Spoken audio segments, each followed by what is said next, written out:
Enfoque. A lusofonia em foco. Bem-vindos a mais um programa Enfoque pela Rádio Transforme e pela Revista em Comunidade.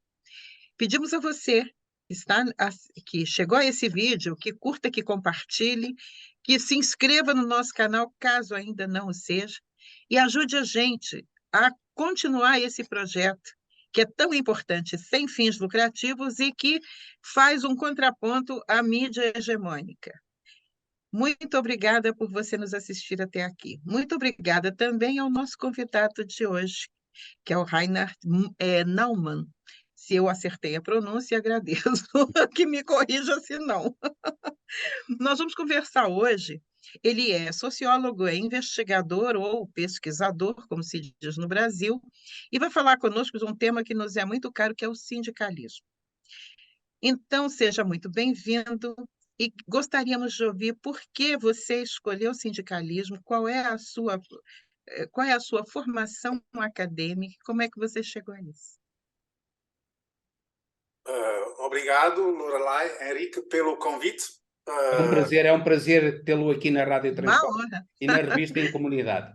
É um prazer, sobretudo para falarmos de algo que os grandes meios de comunicação silenciam e que é importante que haja alguém que fale deste tipo de problemas. E cada vez mais, né, o Rainer? Cada vez mais precisam de ser falados. Sim. Ótimo. Estamos aí sintonizados. Eu sou alemão, estudei na Alemanha Ciência Política, fazia parte de uma organização estudantil que colaborava com os sindicatos. Lembro-me que também uma vez fiz parte de um piquete de greve. E quando chegou a altura da minha tese de licenciatura, juntei as minhas duas paixões. Por um lado, a paixão por Portugal e, por outro, pelo movimento sindical. E escrevi a minha tese de licenciatura sobre os sindicatos no PREC português. Arranjei a seguir emprego num projeto de investigação no ISCTE em 1991 sobre as relações coletivas de trabalho. O diretor do projeto, Alan Stolleroff, é de origem americana, mas vive ainda mais tempo aqui do que eu.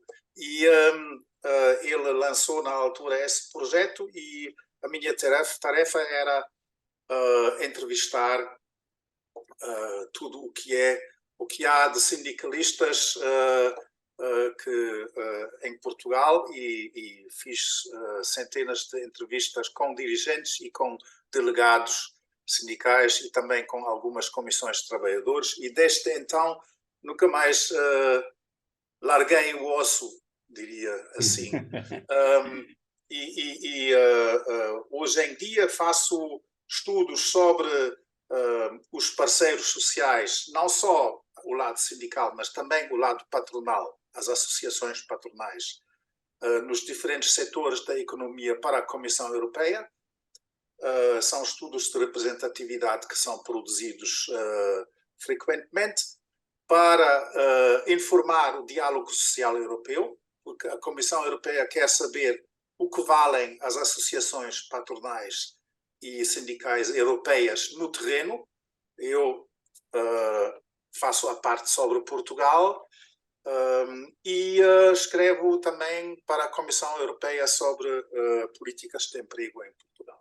Esse é o meu trabalho, digamos, profissional. Para além disso, o meu trabalho cívico é, de momento, focado na Associação Praxis, onde faço parte da direção, que organiza debates sobre sindicalismo e trabalho. Eu faço-lhe a primeira pergunta porque me parece que é muito importante para quem nos está a ouvir saber distinguir alguns conceitos que são importantes no mundo do trabalho. E depois passávamos para os problemas do sindicalismo em geral. Gostaria que dissesse o que é me esclarecesse o que é um acordo coletivo de trabalho, o que é um acordo de empresa, o que é uma convenção coletiva de trabalho e em que medida é que estes instrumentos de contratação coletiva são importantes para os trabalhadores. A representação coletiva dos trabalhadores perante o patronato nasceu no século XIX. Os trabalhadores perceberam que, negociando individualmente as suas condições de trabalho e os seus salários com o patrão, estavam muito fragilizados e tinham uma péssima posição para negociar melhorias. Por isso, criaram uma espécie de cartel. Um cartel em que eles se unem para melhor negociar com um parceiro, digamos assim, ou um adversário, depende um pouco da perspectiva, que é mais forte do que eles, mais poderoso. Esse movimento, digamos assim, esse movimento pragmático de negociar melhores condições, melhores salários, foi ganhando algum caráter político com o tempo, nas décadas que se seguiram à sua criação, e formaram-se partidos políticos que estavam ligados a esse movimento sindical. Na Alemanha, a social-democracia nasce do movimento sindical. Em Portugal, no sindicalismo há 100 anos, quem ganha hegemonia são os anarquistas, e o movimento anarquista ganha a hegemonia e está muito centrado nos sindicatos, e os anarquistas não gostavam de partidos políticos, não é? Aí o sindicato era uma forma ideal para eles para exercer para perseguir os seus objetivos, tentar realizar os seus objetivos. E depois havia também os outros movimentos de esquerda. Em geral, esse movimento sindical esteve sempre mais ligado com os partidos de esquerda do que com os partidos de direita. Isso é, assim, o contexto histórico, digamos assim. Nas últimas décadas, houve uma certa despartidarização dos sindicatos.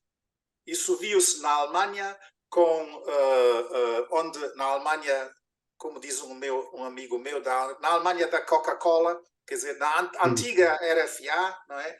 Onde nos tempos da RFA, da República Federal,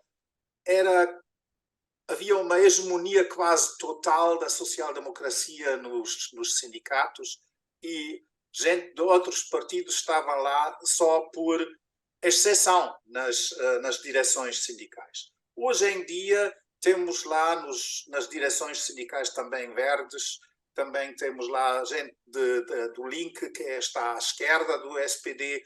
Há uma certa diversidade, e isso nota-se em quase todos os movimentos sindicais do mundo, alguma despartidarização e alguma pluralização, digamos assim, que é essencial, porque o Henrique mencionou na nossa conversa que tivemos antes desta entrevista a dessindicalização, não é?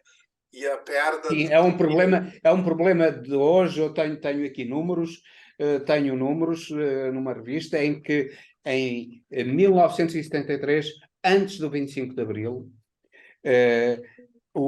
a sindicalização abrangia qualquer coisa como 75% dos trabalhadores. E neste momento abrange apenas 16% dos trabalhadores. Sim. Curiosamente, a liberdade que o 25 de Abril deu aos trabalhadores serviu para diminuir a organização sindical e a força do sindicalismo. Aí tem que corrigir uma coisa. Há aí um aspecto muito importante para interpretar esses números. Antes do 25 de Abril, os trabalhadores eram obrigatoriamente inscritos nos sindicatos nacionais.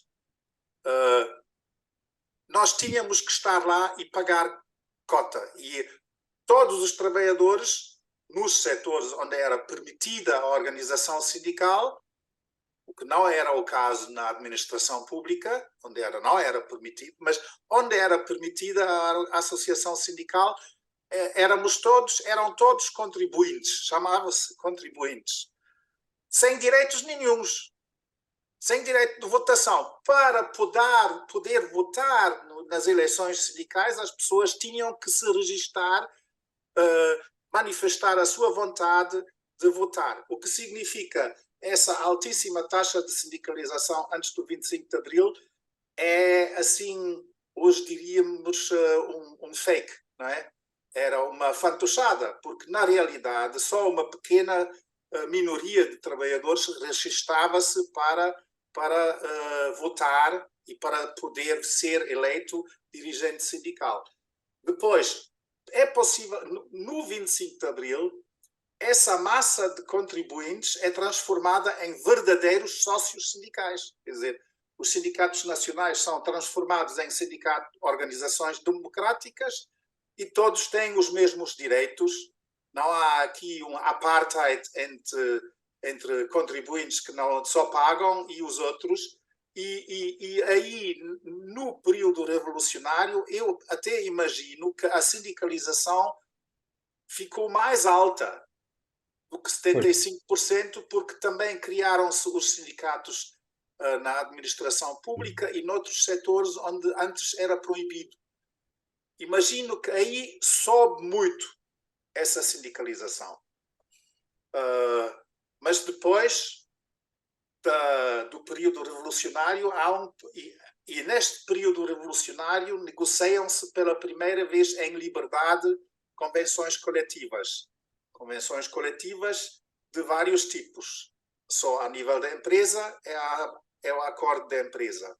Só a nível setor é o contrato coletivo de trabalho. E lá no meio ainda há o ACT, o acordo coletivo de trabalho, que é para um grupo de empresas. Essas convenções são negociadas nos finais dos anos 70 e no início dos anos 80, numa situação em que os sindicatos têm uma enorme força e os trabalhadores têm uma enorme vontade de conquistar salários melhores e melhores condições de trabalho. E isso vai até ao ponto, o desequilíbrio nesta fase a favor dos trabalhadores e dos sindicatos vai ao ponto que, por exemplo, nos lanifícios, a associação patronal que se vê pressionada a assinar um contrato coletivo para o setor, autodissolve-se para não ser obrigada a assinar aquele contrato.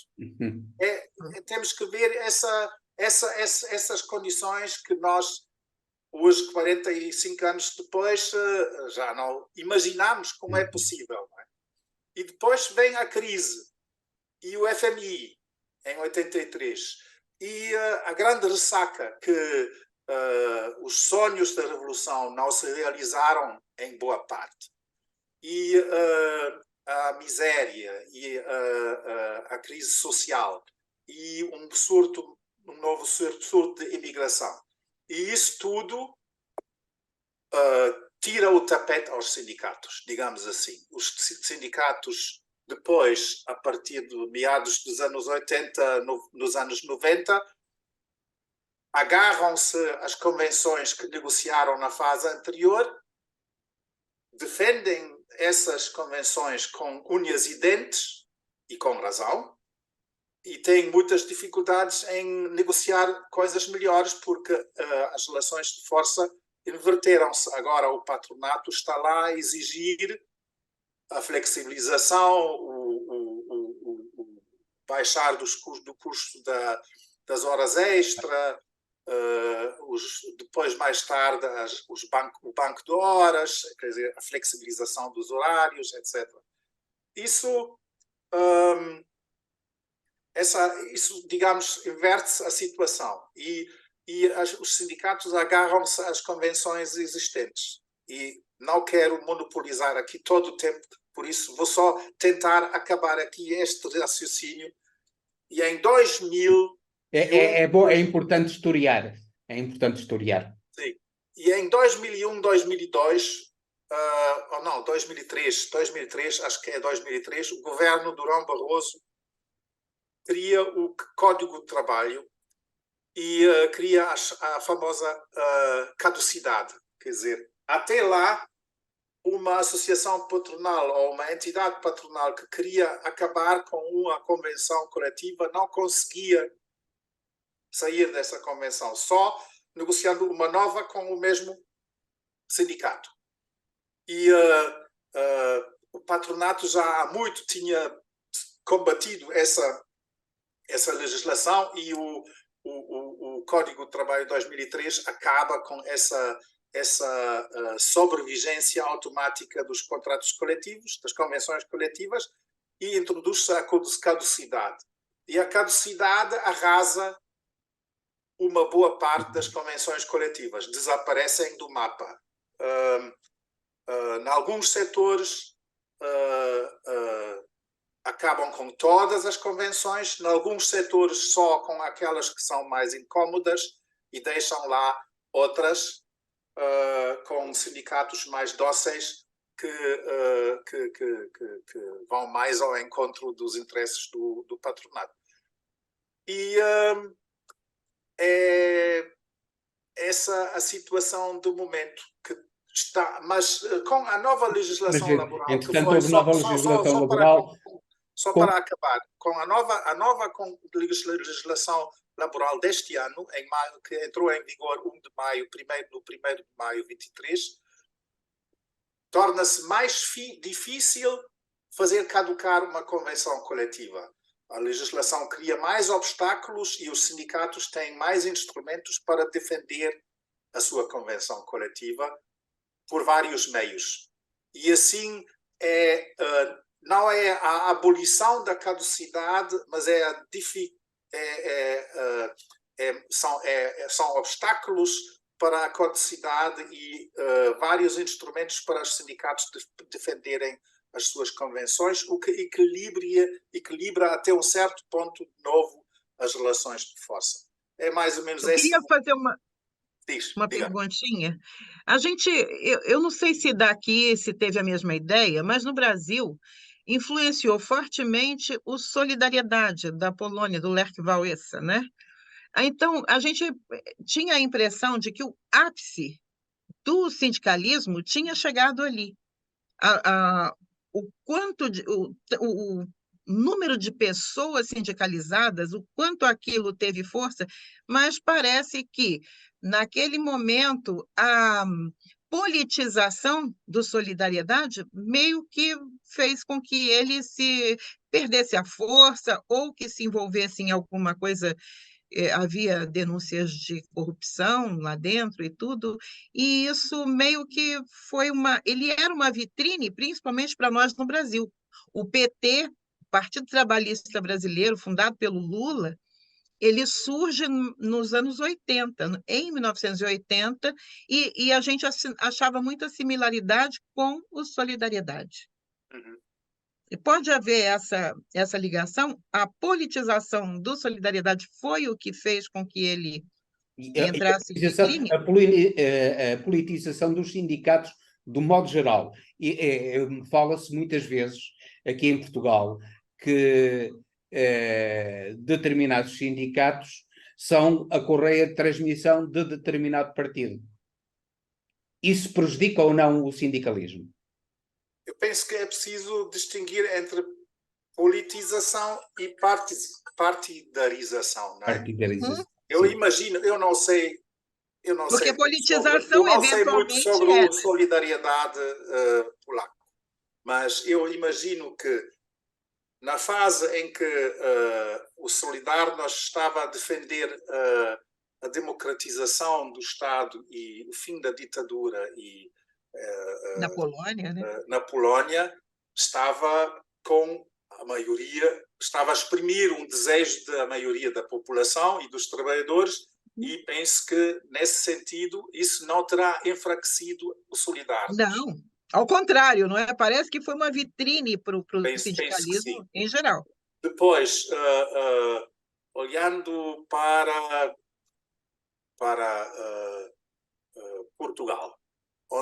vemos que a Confederação Sindical CGTP, na sua linguagem, está cada vez mais próxima com um partido político, que é o Partido Comunista Português. Isso vemos nos slogans dos congressos. Nos últimos 2 congressos, no último congresso, as frases são as mesmas como as frases do CGT, do PC sobre o trabalho e os trabalhadores, e é só uma mudança de posição e é exatamente a mesma fraseologia. Mas isso é ruim? Isso se eu quero mais sindicalizados, se eu quero alargar a minha base social, reforçar a minha capacidade de mobilização, eu não posso estreitar o meu discurso dessa forma, que particularmente quando é um partido que só tem 5% dos votos. Não é? Minha pergunta eu perco grande parte do terreno que quero ganhar. Mas a minha pergunta, basicamente, é porque eu vejo um fortalecimento dos sindicatos patronais e, ao contrário, um enfraquecimento dos sindicatos de trabalhadores. O que eu vejo é que realmente as pessoas perderam um pouco a noção de quem fala em seu favor enquanto trabalhador. E os patrões, ao contrário, cada vez se cartelizam mais, se fortalecem mais, e as pessoas vão aceitando, né, que a regra do jogo é essa: eu tenho que trabalhar, preciso desse salário, vou me sujeitar. E com isso enfraquece o sindicato, os sindicatos, né? Vejo isso no Brasil, vejo isso aqui, e fico muito triste, porque parece que a gente, então, como se diz no Brasil, arregou, né? A regra é essa, a gente tem que aceitar, ou fica sem emprego, ou fica sem... Então, eu preferi ficar sem proteção. No fundo, aquilo que está em causa é o crescimento do poder das associações patronais, que acabam por desmobilizar, provavelmente por medo, não é? Os sindicatos. É isso que se verifica. Sim. Porque o que eu vejo também é com alguma surpresa, alguma resiliência dos sindicatos que merecem a designação. Nas 2 confederações sindicais e também fora das 2 confederações sindicais, há organizações sérias com estratégias válidas e com a capacidade de mobilização e a capacidade e vontade de chegar a acordos com o outro lado. E eu estou, de momento, a reunir uma série de casos para um documento sobre negociação coletiva, onde eu procuro demonstrar como as coisas podem ser bem feitas. Onde há aqui em Portugal exemplos concretos como as coisas são bem feitas. Por exemplo, nos setores das limpezas industriais e da vigilância privada, há um sindicato da CGTP que tem uma grande representatividade nos 2 setores. Chama-se STAD, esse sindicato. E esse sindicato tinha sido ultrapassado por outros sindicatos que estavam a assinar acordos mais vantajosos para o patronato. O patronato recusava-se a negociar com o Estado. E o Estado estava numa situação complicada, porque no momento em que um sindicato, durante vários anos, não consegue fazer revisão para o melhor da sua convenção coletiva, perde utilidade para os trabalhadores. E isso pode significar o definhar da organização. Mas o Estado conseguiu, eu agora não vou contar a história toda porque perdemos muito tempo. Sim. O essencial é o Estado conseguiu criar nos dois setores, frentes únicas com os outros sindicatos que antes tinham feito negociação coletiva sem o Estado, conseguiu juntar todas as forças sindicais com alguma expressão e negociar uma convenção única para todos os trabalhadores, que tinha grandes vantagens em relação àquilo que existia. É um caso. Há outro caso que é o STRUP, que é o sindicato o Estado é da CGTP. O STRUP também é da CGTP, é um sindicato nos transportes rodoviários e urbanos, que estava durante 15 anos, quase, ou 15 ou mais anos, sem assinar revisões do contrato coletivo de trabalho no setor dos transportes de mercadoria e nos transportes de pessoas. E esse sindicato também conseguiu criar frentes comuns com os outros sindicatos nesses setores e conseguiu também quebrar a resistência dos patrões contra uma renegociação do contrato e conseguiu iniciar um novo processo de negociação regular de revisões das convenções coletivas. Há muitos outros setores onde não há isso, mas isso são 4 grandes setores onde isso funcionou. Só para acabar, um terceiro exemplo, o Sindel da UGT, o Sindicato da Energia e das Indústrias, tem uma estratégia de negociar convenções em mesas conjuntas com as outras organizações sindicais. Esteve na vigilância do Estado da CGTP e está na EDP e na REN e noutros setores, da tabaqueira, se não me engano, e vários outros em conjunto com os sindicatos da CGTP e outros sindicatos que não estão afiliados. Quer dizer, temos muitos maus exemplos, mas também temos um número considerável de bons exemplos. E penso que é importante falarmos muito desses bons exemplos. Mas também dos maus exemplos que enfraquecem o sindicalismo. Nós temos, por exemplo, o sindicato dos polícias, que tem para aí 20 sindicatos. Dos professores também tem inúmeros sindicatos. Mais de 40. Mais de 40.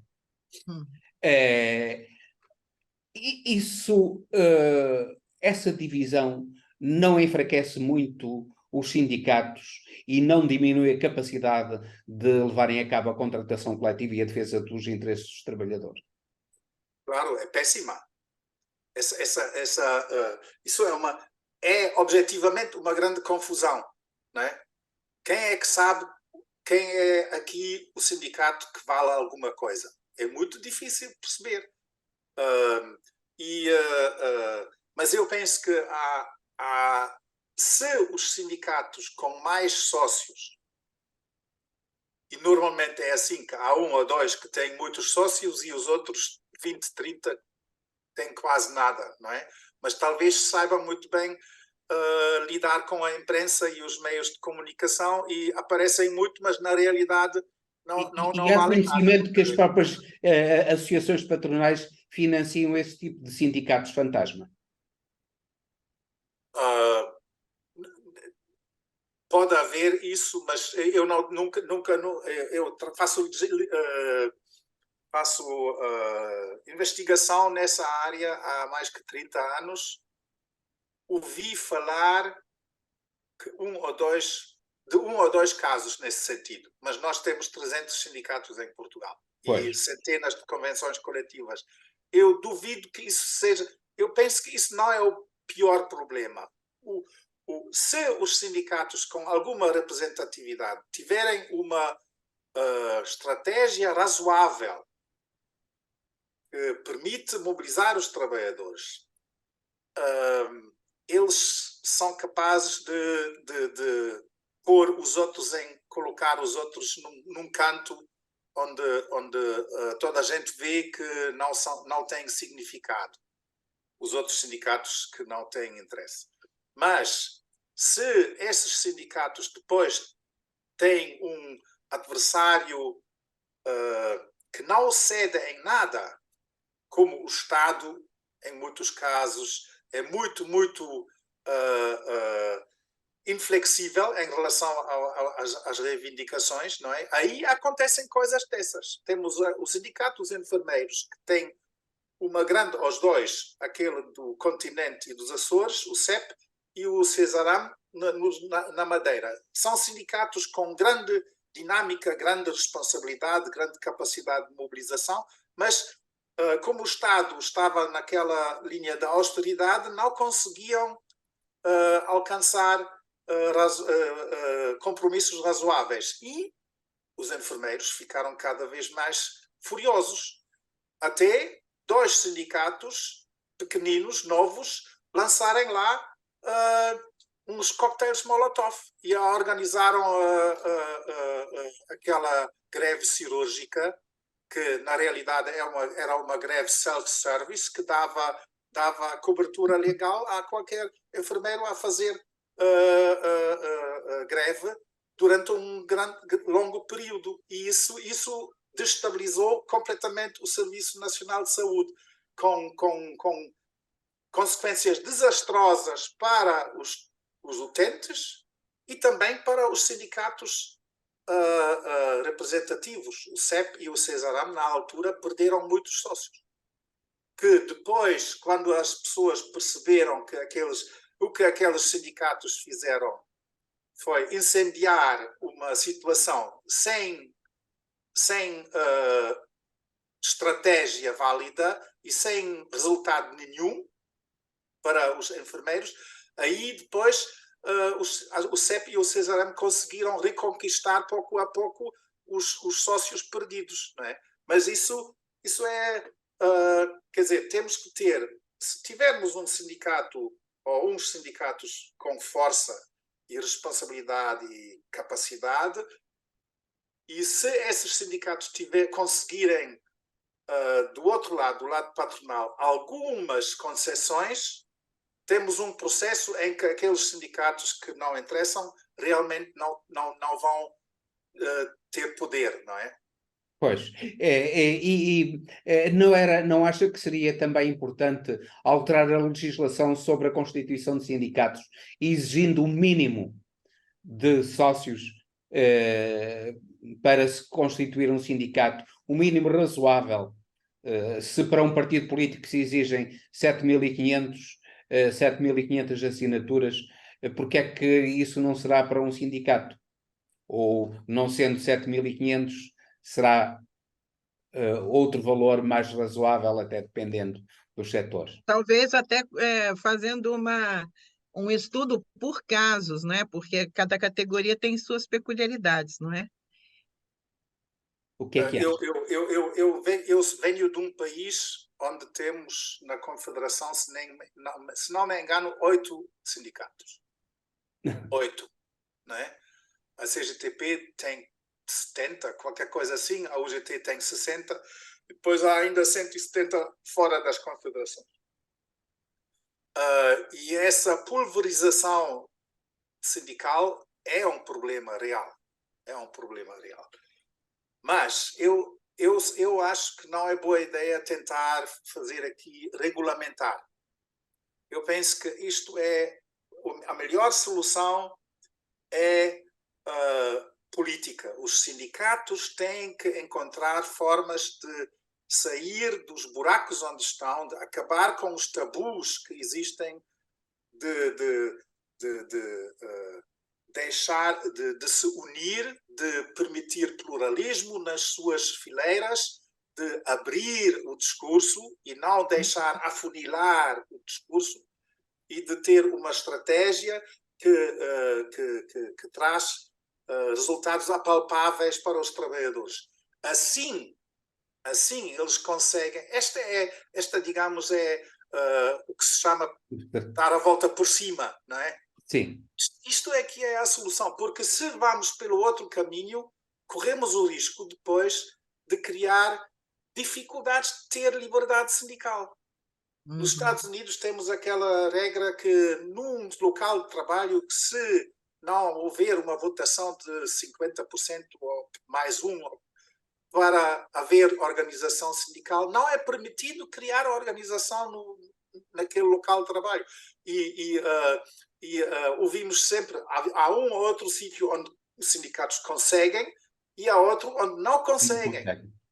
E isso depois permite estratégias antissindicais, e isso não queremos, não é? Sim, relativamente a outro problema de que se acusa muito os sindicatos e que muitos apontam como causa da fragilização progressiva dos sindicatos, que é a sua burocratização. Eles transformam-se um pouco à semelhança dos partidos em organizações muito burocratizadas. Acha que isso acontece em Portugal? Eu gosto muito de uma boa burocracia. Ou, digamos, uma boa administração é ótima, não é? O que não é bom é que os dirigentes sindicais vejam tudo como um processo administrativo. Pois. E deixam de ter ligação com os trabalhadores nas empresas. E aí haverá casos onde as coisas são assim. Os casos que eu citei, que eu conheço melhor, não são assim.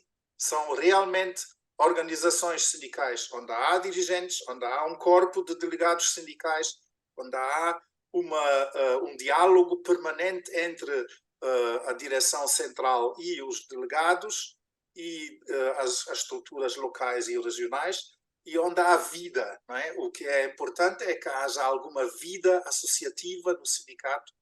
E eu penso que a burocratização deve ser pior naqueles sindicatos que se deixam instrumentalizar por outras organizações. Eu queria fazer uma pergunta agora que a gente está caminhando para o fim, que é como é que vê o futuro do sindicalismo? Qual é a salvação do sindicalismo? O que a gente faz? Transparência, participação, abertura, pluralismo e autonomia. Quer dizer, não deixar se instrumentalizar por nada e por ninguém. Penso que essas são as questões centrais. Henrique, ainda queria também perguntar ou dizer uma coisa? É que para mim é muito importante, são questões para mim muito importantes. Qual a importância que a terciarização da economia e a robotização da economia tem na diminuição do poder dos sindicatos ou no futuro dos sindicatos, digamos assim? E ainda engatado aí o trabalho agora Precário. desses precarizados, né? Desses trabalhos precarizados, a uberização do trabalho. Sim. A terciarização, penso que em si não é um problema. Uma das greves que fez mais impressão, teve mais impacto na opinião política pública na Alemanha nos últimos 10, 20 anos foi a greve das educadoras dos jardins de infância. Uma greve com enorme força e também com muita simpatia das pessoas na sociedade, não é? Eu penso que isso, e se olharmos, por exemplo, para a taxa de sindicalização na administração pública, que é quase tudo terciário, é 30%. Na indústria privada, 15%. E haverá setores onde é muito mais abaixo, também nas indústrias transformadoras. Por isso eu penso que a terciarização em si não é um problema, mas a precarização é claramente um problema, né?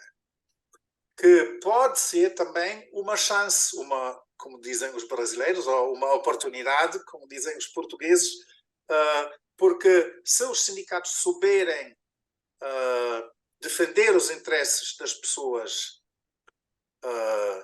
que que são precárias e ajudarem a elas tornarem-se menos ou não precárias, como foi, penso eu, no empenho de alguns sindicatos no PREV-PAP, naquele programa de transformação de precários na administração pública em efetivos. Eu acho que aí os sindicatos até têm um campo de trabalho aberto, podem demonstrar utilidade aos trabalhadores. Eu lembro-me, eu nunca fui dirigente sindical, mas fiz parte do Sindicato dos Professores da Grande Lisboa durante alguns anos. Eu lembro-me que o SPGL tinha uma comissão dos trabalhadores precários, dos professores precários, que tinha era uma espécie de via verde para os precários poderem passar as suas reivindicações para a direção do sindicato diretamente, não tinham que passar por aquele processo todo, não é? O que foi muito bom. Eu penso que há aqui uma hipótese de se isso for bem feito, mas é claro, se o legislador deixar a Uber e outros fazer o seu modelo e continuar o seu modelo de precarização assim como está, os sindicatos têm poucas hipóteses de furar essa muralha. E, finalmente, para terminar, eu gostaria também de fazer uma última pergunta. Se os sindicatos não deviam mais ligar-se aos trabalhadores, sabendo o cotidiano deles, os problemas deles, a vida pessoal deles, interessando-se por isso e apoiando-os até nessas circunstâncias, porque não basta negociar contratos coletivos, muitas vezes, isso é importante, mas não é suficiente para os trabalhadores. Às vezes um trabalhador que até tem um salário razoável, tem graves problemas e, se calhar, se o sindicato se aproximasse deles, se os sindicalistas se aproximassem deles, provavelmente seria uma forma de fortalecer os sindicatos. Acha que isso é possível? Acha que isso é uma das funções dos sindicatos? A função central dos sindicatos é defender os interesses dos trabalhadores perante o patrão ou a patroa. Essa é a função. Essa é a função. É o core business. É o core business. É mesmo aquilo que essa é a função. Depois há outras que podem se acrescentar. E eu imagino, por exemplo, uma estrutura sindical que tem alguma vida local onde as pessoas estão juntas de vez em quando. Hoje em dia, provavelmente mais por Zoom do que pessoal presencialmente, não é? Mas onde há aqui uma troca amigável de informações e opiniões, etc., aí imagino que também pode haver algum apoio de outro tipo. Mas eu penso que tudo o que os sindicatos inventaram, entretanto, de campos de férias e contratos com a loja de óculos e sei lá o que mais, e agências de viagem, é lateral. É lateral. Pode ser um bom seguro. Eu lembro-me, uma vez um sindicalizado disse-me: eu estou neste sindicato por causa do seguro de saúde. Pois. Ok, pode ser útil, mas o que vai, se o sindicato, a direção convocar uma greve, este tipo que está lá por causa do seguro de saúde vai ouvir a convocação de greve, vai ler o jornal, vai fazer alguma coisa pelo sindicato? Mas o facto de lá estar é um passo já para isso. É um passo, mas só pode ser o primeiro passo, depois é preciso levá-los para a ação coletiva. Claro. E aí está o trabalho dos sindicatos. Pronto, nós foi um primeiro contacto. Foi extremamente interessante e para nós extremamente importante esta entrevista. Nós voltaremos a conversar. São temáticas extremamente importantes para a sociedade de hoje o seu trabalho e a sua opinião é muito importante para quem nos ouve.